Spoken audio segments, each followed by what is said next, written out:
Throughout the vast expanse of human history, there are always stories that, like the deep starry sky, appear to be mere glimmers at first glance, but upon closer examination, reveal subversive cosmic principles. The biblical story of Jacob and Esau is one such brilliant yet controversial star. As we read the book of Genesis, a profound question often strikes our hearts. Why would a righteous, holy, and omniscient God bypass the seemingly more upright, forthright, and virile eldest son, Esau, and instead bestow the divine blessing that hinges on the future of humanity upon Jacob, the second son, a man so scheming, so skilled in disguise, and even willing to deceive his father?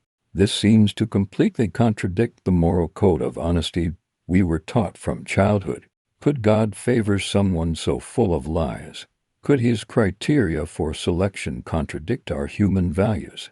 This is more than just an old family drama. It's more like a window through which we can glimpse the mysterious laws governing the kingdom of God, laws that can shake the very values we rely on. Today, let us peel back the fog of history and delve deeper into this story, uncovering a shocking truth that will overturn our preconceived notions and even change the course of our lives. First, we must honestly confront the story's surface, which is where most people's confusion begins. Let's return to the land of Canaan over 3,000 years ago and focus on this seemingly ordinary family. Isaac, the son of Abraham, the father of faith, lived a relatively peaceful life, inheriting a vast inheritance and divine promises. However, in his later years, he was old and his eyes were dim, so that he could not see, and his life seemed to tilt more towards sensual gratification. He loved Esau, and the Bible plainly explains why: because he ate his game. This love, rich with the aroma of meat, was based on the gratification of the stomach. Rebekah, however, favored Jacob. Her love perhaps stemmed from Jacob's quiet nature, but more likely it stemmed from a startling prophecy she had received from God over 20 years earlier. When the twins were still fiercely battling in her womb, 2 nations are in your womb, and 2 peoples shall be separated from you. The one people shall be stronger than the other, and the older shall serve the younger. This divine oracle, like a secret seed, lodged deep within Rebekah's heart, influencing her judgment and actions thereafter.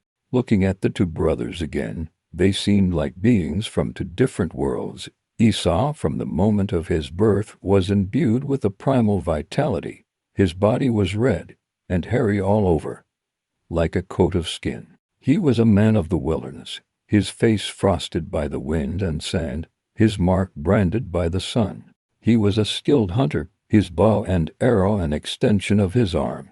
Every return with a bounty carried the blood of his prey and the pride of his victory. His character, like the prey he pursued, was direct and straightforward, undeterred by triumph. When hungry, he sought to fill his stomach immediately. When tired, he lay down to rest. He lived authentically and fully, a man firmly grasped by instinct and the real world. In the eyes of the world, he was a typical man and a reliable heir.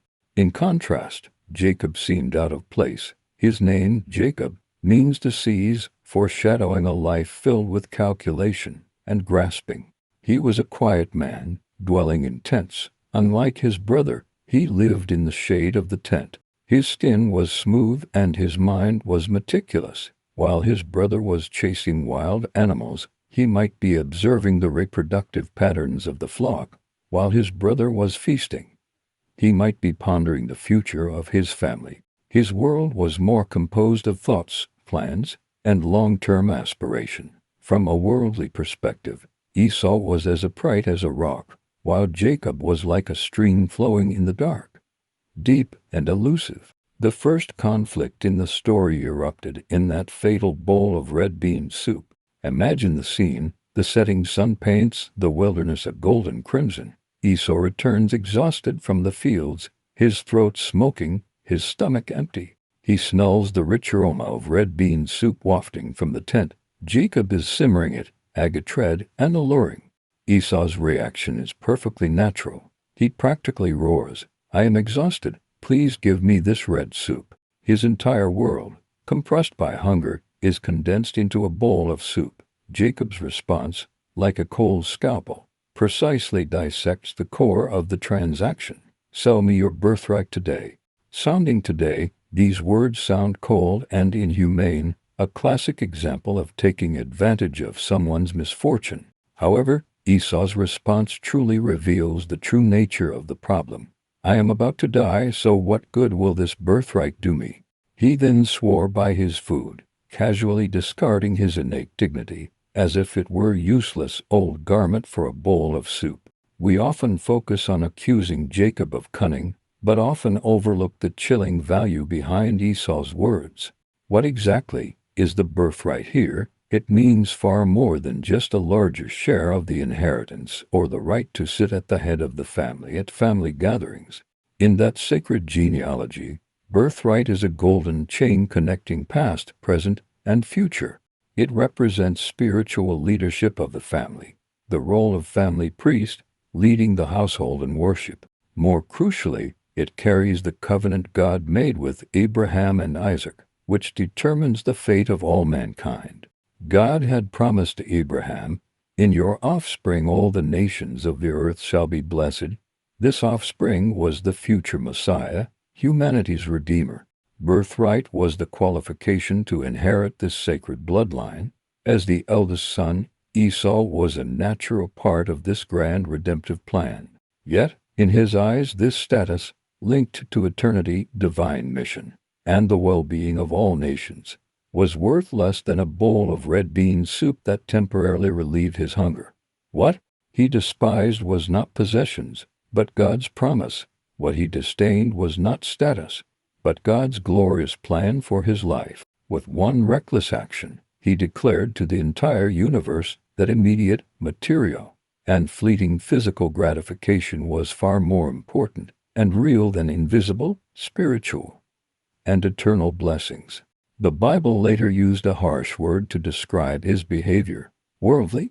His behavior was not honesty, but utter spiritual ignorance and frivolity. He was a man completely bound by the lusts of the flesh. His world lacked any dimension beyond the material, nor any reverence or yearning for eternity. His philosophy of life was living in the present, but this present was cut off from eternity. Now, let's turn our attention to Jacob. His methods were certainly despicable and full of opportunism. However, we must look beyond the surface of his actions to explore his true desire. He was so intent on obtaining, even at the risk of infamy, the title of eldest son, which his brother Esau despised as nothing. He may not have fully understood the full spiritual significance of this title, but he had an innate, strong intuition and desire. He knew it was a good thing, a blessing from God, the supreme inheritance of the entire family. He knew that life should not be lived merely for the sake of hunger. Jacob's problem was that he tried to grasp God's blessing through human cleverness and dishonorable means. His methods were utterly wrong, revealing the immaturity and naivete of his life at the time.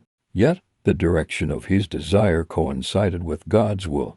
God's purpose is to find someone who values his promises and desires his blessings to carry out his plan. It's like an exam. Jacob is a student who cheats to get a perfect score. His behavior is wrong, but his goal is a perfect score. Esau, on the other hand, is a student who takes the perfect score with complete indifference, casually wiping his mouth with it.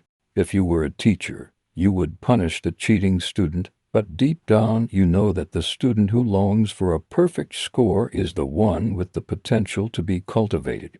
The second climax of the story, and the scene that fully solidifies Jacob's image as a cheater, is the elaborate blessing scan. Isaac is old, and sensing his limited time, he wishes to bless his beloved eldest son, Esau, before his death. This blessing is more than a few words of kindness. It is a spiritually authoritative, irreversible ritual of inheritance. Isaac instructs Esau to hunt and prepare his favorite game, then blesses him. All of this is overheard by Rebekah, who is hiding in the dark. The prophecy in her heart, the elder will serve the younger, resonated. She firmly believed that God's blessing must go to Jacob. However, instead of praying and waiting for God to fulfill it in his miraculous way, she chose to resort to human schemes to help him. She immediately summoned Jacob and had him dress in Esau's clothes, wrap his smooth hands and neck in goat skins, and disguise himself as his furry brother to deceive his father into giving her a blessing. This scene is incredibly heartbreaking and embarrassing. Jacob hesitated at first, fearing not the deception itself but a curse, not a blessing.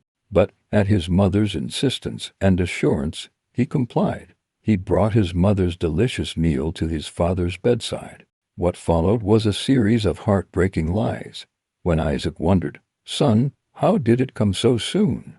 Jacob replied calmly, "Because the Lord your God brought it to me through good fortune." What irony and blasphemy! Not only had he deceived his earthly father, he had even wrongfully claimed the name of his heavenly Father, using God as a shield for his lies. This was simply adding sin to sin. Aged and dazed Isaac, captivated by the multiple senses of touch, smell, and sound, ultimately fell for the deception.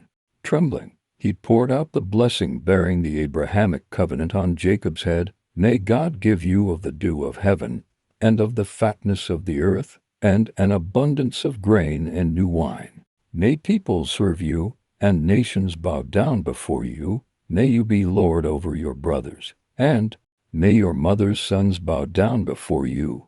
Cursed be he who curses you, and blessed be he who blesses you." This was a royal blessing, a prophecy concerning kingdom, authority, and spiritual status, a formal transmission of the core content of the divine plan. Hardly had Jacob departed when Esau returned, excitedly laden with hard-earned gain. When the truth came to light, the Bible describes Isaac as trembling exceedingly, and Esau as letting go and weeping bitterly. It's easy to project all our sympathy onto Esau at this moment, lamenting the injustice he suffered. However, we need to delve deeper into Esau's weeping. What was he weeping about? He was weeping over the loss of the practical benefits of the blessing, the honor and power of being lord over your brothers. His words were filled with resentment toward Jacob. "He has deceived me twice. He took away my birthright, and behold, he has taken away my blessing again." Notice that he never reflected on why he had sold his birthright for a mere bowl of red bean soup. He never felt the slightest regret for disregarding the sacred covenant. He always regretted the consequences, not the causes. He simply suffered over the loss of the benefits that came with that birthright. The author of Hebrews offers a poignant commentary on this matter. But afterward, when he had desired to inherit the blessing, he was rejected, though he pleaded with his father through tears. He found no place to change his mind. He sought the fruit of the blessing, not its source. He longed for the benefits it brought, not the God who bestowed it. His tears were shed for lost worldly gains, not for offending God and despising the sacred covenant. His tragedy, from beginning to end, stemmed from his deeply ingrained worldly values. Now, let us turn our attention to God, who seems to have remained silent throughout this farce. What role is he playing? Is he condoning a deception? The truth is, God had already declared his choice decades before this family drama unfolded. That promise, forged in the mother's womb, "The elder shall serve the younger," is the overarching principle of the entire story, the ultimate key to unlocking all mysteries. God's choice was not based on the future behavior of Jacob or Esau. This isn't a performance review to see who's more honest or kind, then hand out blessings as prizes. God's selection is based on his supreme sovereignty and wisdom beyond human comprehension, and its sole purpose is to fulfill his unchanging plan of salvation. The Apostle Paul offers a profound exposition of this theological mystery in Romans. "For the children were not yet born, nor had they done anything good or evil, in order that God's purpose according to election might stand, not of works but of him who calls." These words, like a bolt of lightning, shatter our deeply ingrained human mindset based on works and rewards.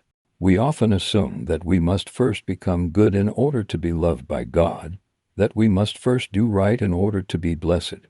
But God, through the example of Jacob and Esau, shows us the exact opposite. God chose Jacob not because he was better than Esau. In fact, morally speaking, at that moment, Jacob was worse than Esau. God chose Jacob, a man so flawed, deceitful, and utterly unworthy, precisely to demonstrate to all of humanity a truth. God's grace is freely bestowed, unconnected to human merit, character, or effort. Imagine if God had chosen Esau, the seemingly more deserving and morally upright man. Then people would rightfully say, "Behold, God blesses Esau because he's upright." In this way, God's grace would be obscured by human behavior, salvation would become a matter of equivalent exchange, and faith would become a matter of moral cultivation. But God chose Jacob, the most unworthy, leaving everyone speechless and forced to bow down and acknowledge that everything stems from God's immeasurable, proactive, and unconditional love and mercy. This grace is so unreasonable, yet so full of hope. Does this mean that God delights in sin and condones deception? Absolutely not. God's selection is never the end of a story, but the beginning of a long and painful process of formation. Jacob deceived his way into blessing, but his life was swept into a vortex of deception and displacement. To escape his brother Esau's pursuit, he was forced to leave his mother's warm tent and flee alone and like a stray dog to distant Haran. On the first night of his escape, in the darkest and loneliest moment of his life, in the place called Bethel, he fell asleep with his head on a cold stone. In his dream, he saw a ladder standing on the ground, its top reaching to heaven, and angels of God ascending and descending it. Jehovah, standing above the ladder, appeared to them personally and reiterated the promises to Abraham and Isaac. Please note particularly God's first words to this fugitive. He did not say, "Jacob, you vile deceiver, I am going to judge you." Instead, God spoke to this desperate, fearful young man, saying, "I am with you. I will keep you wherever you go and will bring you back to this land. I will not forsake you until I have done what I have promised you." What a magnificent grace! God did not abandon his choice of Jacob because of his transgression. Instead, in Jacob's weakest and most unworthy moments, he personally strengthened and sought him out with his unchanging promise. This is the mystery of the gospel. God loves us not because we are lovable, but rather, he proactively loves us while we are still rebellious and sinful. However, God's grace does not mean the absence of discipline. The next 20 years were a life transformation school tailored for Jacob by God. This former deceiver met his uncle, Laban, who was even more accomplished and cunning than he was. Jacob's life felt like a crash course in being a con man, only this time he was the one being deceived. Deeply in love with the beautiful Rachel, he willingly toiled for Laban for 7 years for her sake. He considered these 7 years to be but a few days. However, on their wedding night, Laban replaced Rachel with his veiled sister, Leah. Jacob awoke in the morning to discover he had been deceived. The anger, humiliation, and frustration he felt perhaps for the first time gave him a profound understanding of the pain that deception can bring. To obtain his beloved Rachel, he was forced to work for another 7 years. In the years that followed, Laban changed his wages 10 times, exploiting him in every possible way. Jacob experienced the bitterness of being deceived and exploited. Those 20 years of living under someone else's roof burned away his pride and self-righteousness like a raging fire, crushing the deceit and self-reliance that had clung to his natural life like a hammer. He drank the bitter wine he had brewed himself, and in this way, God cleansed his life of its impurities. He gradually learned patience, waiting, and a single-minded reliance on God. God used Laban, an old deceiver, to deal with Jacob, a young deceiver. This is the marvelous wisdom of God's discipline. His discipline is not meant to destroy, but to shape. The culmination of this long process of formation occurred at the Jabbok River. After 20 years of wandering in a foreign land, Jacob, with his vast family and wealth, set out on his journey home. However, the greatest fear that lay before him was his brother Esau, whom he had angered 20 years earlier. Hearing that Esau was approaching with 400 servants, he was greatly afraid and distressed.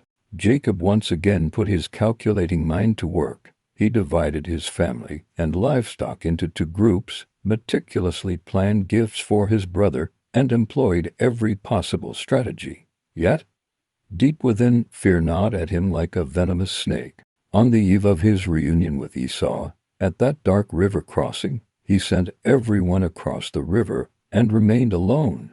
In that deepest darkness and solitude, a man wrestled with him, wrestling until dawn. Jacob immediately realized this was no ordinary man. In this thrilling physical encounter, all the experience, strength, and cunning Jacob had accumulated in his life were exhausted. His only thought was to cling to the man. At daybreak, the man tried to leave, but Jacob, with his last breath, declared, "I will not let you go unless you bless me." Consider these words carefully. They stand in stark contrast to his youthful attempts to obtain a birthright by trading red bean soup and a blessing by deceiving a goat's skin. This time, he no longer relied on his own cleverness or trickery. He directly, nakedly, and with all his might, grasped at God himself. He no longer demanded something called a blessing from God. He demanded the very God who bestowed the blessing. He finally understood that possessing God meant possessing everything. In that fateful wrestling match, the man touched Jacob's thigh and Jacob's tendons became lame. From then on, he was a cripple. This lame mark was an indelible mark on his life.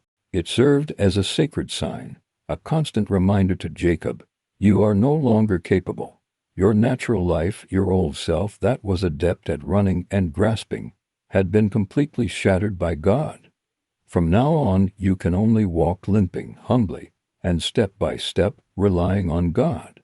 It was also that night that God gave him a brand new name, Israel, meaning one who wrestles with God and prevails.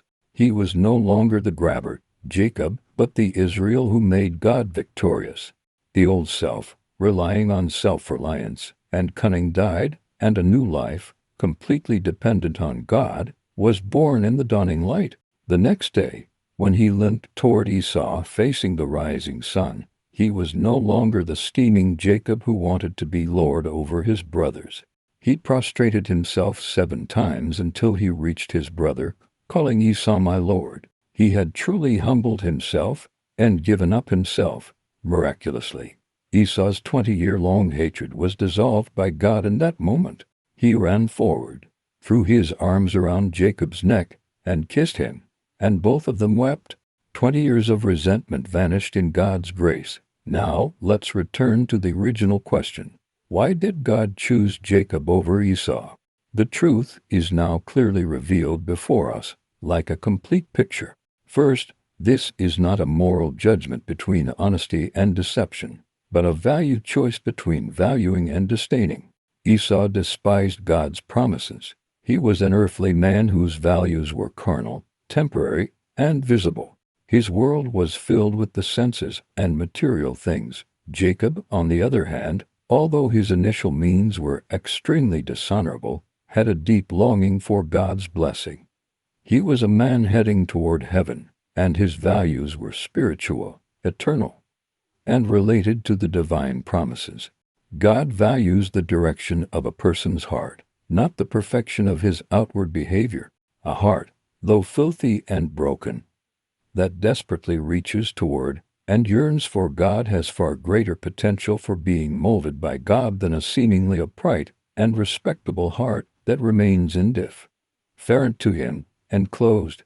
Second, God's selection is a demonstration of his supreme sovereignty and immeasurable grace, not a commendation of human merit. God's choice of Jacob, the most unworthy, utterly shatters any human illusion of earning salvation through self-behavior, morality, or effort. The door of salvation is never open to good people who believe they are above reproach, but to sinners who acknowledge their own fall, their worthlessness, their utter unworthiness, and who, like Jacob, can only limp and hope for God's mercy. Jacob's life is a perfect example of how a sinner is found by grace, broken by discipline, and ultimately molded into a useful vessel by God.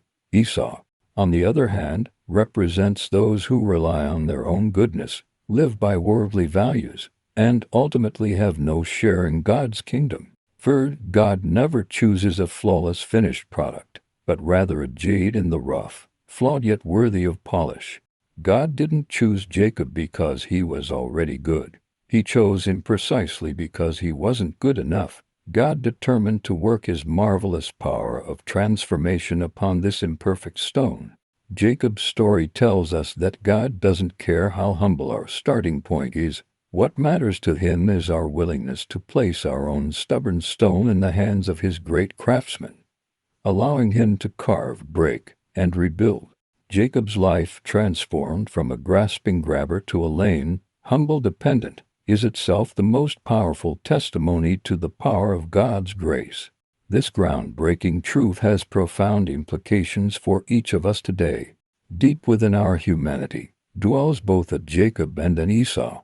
We often resemble Esau, easily trading God's more precious and eternal destiny for a bowl of red bean soup, perhaps a higher salary, a bigger house, a more glamorous position, or more exciting pleasures. We measure success by the world's standards, but we neglect God's words and promises, seeing them as too distant and unreal.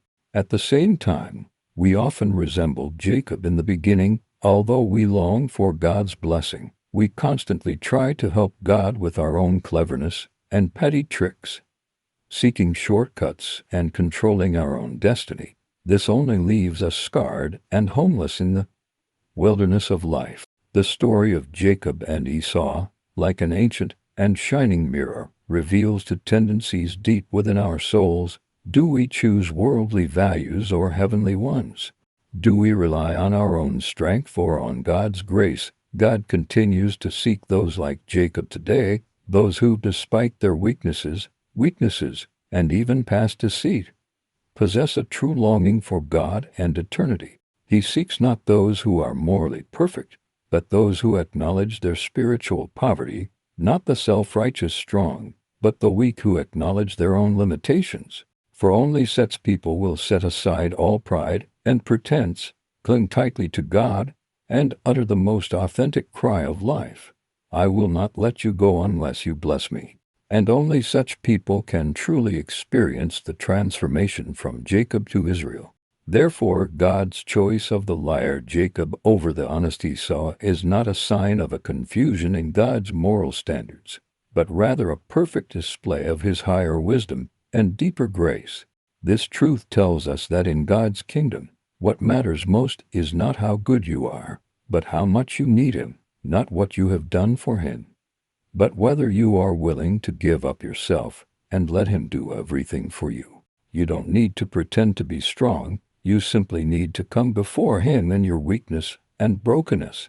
This is the gospel that overturns our perspectives yet brings us eternal hope. This isn't just a story buried in ancient books. It's the ultimate question about the direction of your life and mine, a real choice we face every day. At every crossroads in life, will you choose Esau's bowl of red bean soup, which provides immediate satisfaction but deprives you of eternity, or will you choose Jacob's who, despite the struggle and pain of the journey, ultimately grasps eternal, true blessings? May we all find our own answers to eternal challenges in this ancient story. If you've found this story moving and insightful, please share your likes and subscriptions. More importantly, please share this groundbreaking truth with those around you who may be struggling with similar life challenges. Let us together support each other and grow in God's unfathomable wisdom and grace.